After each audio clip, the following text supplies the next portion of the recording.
Kris, muling nag-update tungkol sa karamdaman, nagpaliwanag sa pakikipaghiwalay kay Vice Governor Marc.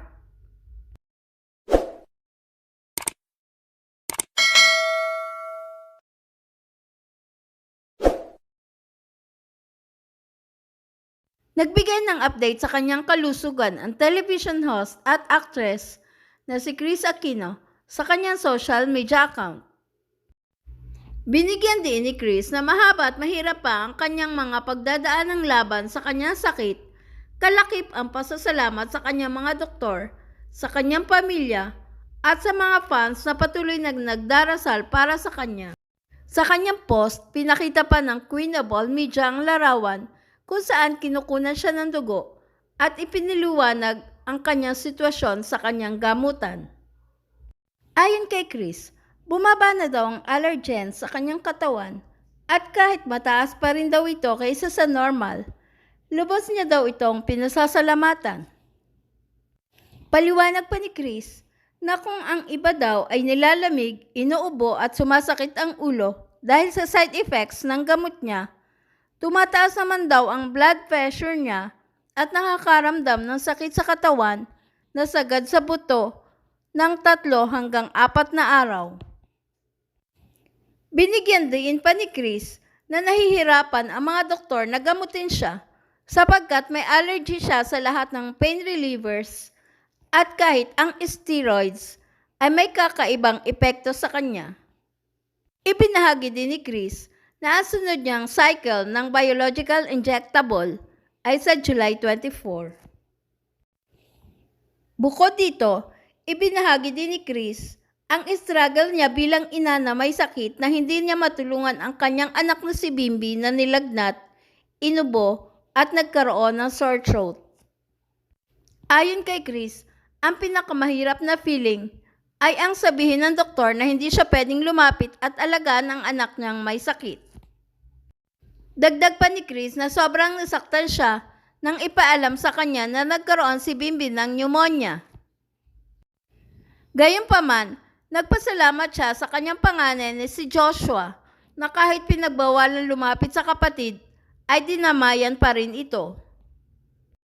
I choose not to share with you until now that Bimby had fever starting on Saturday night, July 8. It started as a bad cough and sore throat. Monday, July 10, Dr. Henry, our film friend, who thankfully has been so kind to me and my sons, came by to check on Bimby. I felt my heart crumble because Bimby, from Dr. Henry's assessment, had pneumonia. Third time na for Bimby. His second bout with pneumonia happened during the initial pandemic lockdown when we were in Portugalera, March 2020. My bunso has had asthma since he was 9. But as a baby all the way until he was in grade 1, Bimby suffered from skin asthma, and from childhood till now, he has many of my environmental allergies. It was the worst feeling in the world, as most parents would agree, when your family doctor says you aren't allowed to go near your son and help take care of him because you're undergoing immunosuppressant therapy using chemotherapy medication. Thank God, Bimby's Kuya Josh stubbornly refused to leave the connecting room where Bimby had to stay. He was Bimby's constant companion, and even though my nurses kept telling Kuya to stop hugging Bimby, tuloy pa rin siya. Thank God matibay Kuya's resistensya, hindi siya nahawa ng kahit ubo o sipon. Limwell is both a nurse and phlebotomist. His business is to do home service blood extraction. He did my blood extraction Tuesday, July 12. Bimby finished his prescription Saturday and he's 90% recovered. My lead doctor from UCLA, Dr. John Belperio, had my results Wednesday, and he has the best, most positive outlook, even when he's giving bad news. I'll try to explain my current situation without using too many medical terms. They'll be in art cards, along with some pics, to help you understand where I am health-wise and what a long battle I have. One thing is very clear to me. Buhay ako ngayon dahil hindi kayo nagsasawang isama ako sa prayers ninyo, even though most of you have never even met me in person. And that's why I owe you only the truth. The biological injection used on me did its job, and I thank Dr. Malika Gupta. The allergens in my blood have gone down, and my total allergen count, my LGE, has never reached this low level. Mataas pa rin compared to a normal healthy person. But for someone coming from the thousands, to finally be below 500 is something to be grateful for. But iba yung side effect on me. You're warned it's common to get a cold and cough or a bad headache, but I react very unpredictably to medication. 2 to 3 hours after my shot, my BP gets elevated.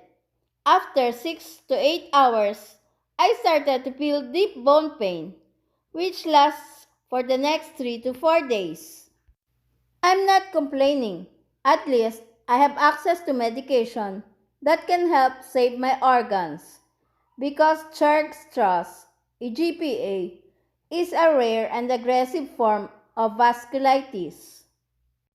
With treatment, there's a 70% survival rate after 5 years. But with no treatment, after diagnosis, the survival rate goes down to less than 25%. Some of you may wonder, bakit hindi siya uminom ng pain reliever?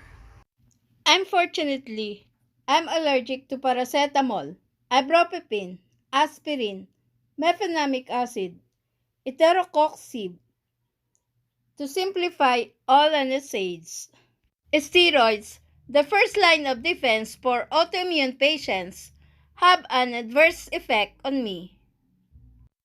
If for others it helps reduce their hives and swelling, I did a steroid challenge back in the Philippines on May 5 to 6, 2022. 5 doctors watched over me as 80 mg of hydrocortisone was slowly infused via IV into me from 9:30 p.m. to after midnight. 2 a.m., rashes appeared from head to foot. 3 a.m., I was crying because any little movement I made caused me tremendous pain. I can now admit I needed sedation by my anesthesiologist because the pain was unreal. By the time I was cognizant on Wednesday evening, we had a new president. That's how difficult it is for doctors to treat me as a patient. Most feel I've been here for more than a year, and yet nothing has really happened. When we arrived, I had 3 diagnosed autoimmune conditions: autoimmune thyroiditis, chronic spontaneous urticaria, and Churg-Strauss syndrome, now called EGPA. During the time we had COVID in Houston, my blood test, this was when more than 30 vials of blood was extracted from me, revealed I had 4th autoimmune condition, CREST syndrome, which is the milder form or starting point of systematic sclerosis, systematic scleroderma. Please pray with me that I don't progress beyond CREST syndrome, because systematic scleroderma most often can cause damage to the lungs, either because of pulmonary hypertension. The heart does so much work for the blood from the lungs to reach the heart, or a pulmonary embolism. Dr. Belperio couldn't outright make a diagnosis before because my ANA count had already reached the confirmatory level for SLE or lupus. But I was also exhibiting signs of rheumatoid arthritis. SLE, RA, and scleroderma all manifest very similar symptoms, so it's hard to distinguish. It's also my bad that I have researched too much. So when I saw how bad my RBC count was, how low my hemoglobin had reached, and all other physical manifestations, I knew I could already put a check mark on practically all the symptoms of SLE. I had to accept that what had always been a possibility is now reality. My repeat blood test will be this Thursday, July 20. My next cycle for my biological injectable will be on Monday, July 24. The blood panel will determine if my dosage will be brought higher. On July 25, we'll know if my methotrexate dosage will also be raised. The dosage I'm on right now causes me to be so exhausted, feeling like I have the flu and struggling to get out of bed. I can only imagine how much harder it will become. That's also the start of when I will have limited contact outside. That's the explanation why it has taken us so long to find a home to lease because of my medical needs.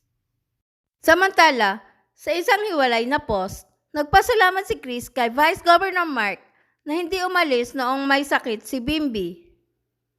Gayon din, nagpaliwanag siya sa totoong rason ng kanilang hiwalayan. Kuya isn't wearing a turban. That's my sleep mask. The reasons I refuse to give up. And the truth I owe you. I forgot to say thank you in the art cards to Marc at Marc Leviste for staying until Bimby was a day away from finishing his medicine. I gave you a cleansed version of why I ended my relationship with Marc. I didn't lie when I said a long-distance relationship is difficult. But I saw he has many dreams left to fulfill and many obligations to the people who gave him their vote. Sadly, I'm in the battle of my life precisely because I'm doing all I can to save my life because my two sons still need me. I'm realistic enough that Marc has a life beyond trying to help take care of me. I apologize for seeming selfish, but why will I add stress in my life when I see his posts enjoying himself when I am suffering 8,000 miles away? If we had tried to stay together as a couple, the ending would still be the same. Tao rin ako na mapipikon at magtatampo dahil mararamdaman kong hindi ba niya naisip ang hirap na pinagdadaanan ko? Kaya minabuti ko lang sa akin ang manggaling kasi nakita at naramdaman kong hindi siya handa sa responsibilidad ng seryosong relasyon kasamang isang babae na tinatanggap ang realidad na yung buhay niya ngayon ay pinahiram na oras lamang ng Diyos. Pareho kaming may karapatan na mabuhay sa paraan na pinakapayapa ang mga puso namin. I'm keeping my word that he will never read nor hear me saying anything negative about him because what for? We're not enemies. We just weren't meant for each other. Please subscribe and hit the notification bell para ma-update kayo sa sunod na showbiz news.